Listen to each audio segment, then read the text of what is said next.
बहुत समय पहले की बात है। एक छोटा सा गांव था, चंदरी टोला। वहां के लोग जंगल, नदियां और धरती माता को पूजते थे।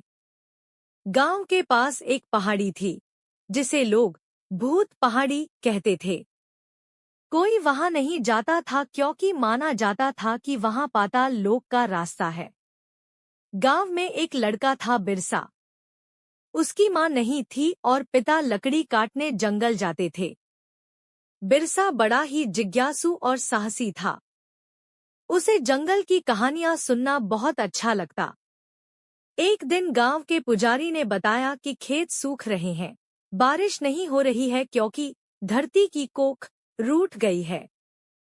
पुजारी ने बताया कि एक समय सोन झरिया, जो धरती माता की पुत्री थी, पाताल चली गई थी। जब तक वो वापस नहीं आती, धरती खुश नहीं होगी। बिरसा ने ठान लिया, मैं सोन झरिया को वापस लाऊंगा।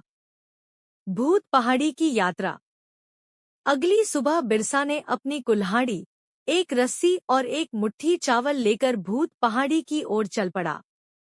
जैसे जैसे वो ऊपर चढ़ा, हवा भारी होती गई। वहां एक पुराना पत्थर का दरवाजा था जिस पर आदिवासी चित्र बने थे, जानवर, नाग और एक औरत जो धूप में नाच रही थी, शायद सोन झरिया ही थी। बिरसा ने वहां चावल चढ़ाया और जैसे ही उसने धरती माँ, द्वार खोलो, कहा, जमीन हिली और पत्थर का दरवाजा खुल गया। वो सीढ़ियां उतरता गया और पहुंचा पाताल लोक। पाताल लोक का रहस्य। पाताल में उजाला था, लेकिन सूरज नहीं था। वहां सब कुछ सोने जैसा सुनहरा था।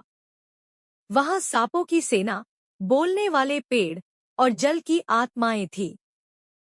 एक पेड़ ने कहा, अगर तुम सोन झरिया को चाहते हो तो 3 परीक्षा पार करनी होंगी। 1. सच्चाई की परीक्षा। बिरसा को झूठ बोलने वाले पुतलों के बीच से गुजरना था।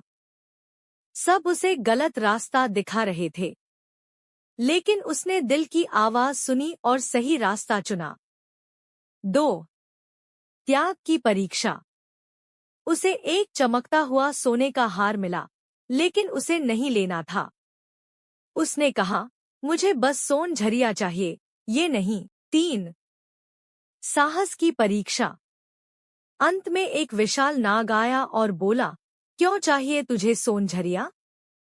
बिरसा बोला, क्योंकि मेरी धरती माँ रो रही है। उसकी बेटी को वापस लाना ही मेरा धर्म है। नाग हंसा और बोला, तू सच्चा पुत्र है धरती का। और तभी सोन झरिया सामने आई, बालों में फूल, आंखों में पानी, पर चेहरे पर तेज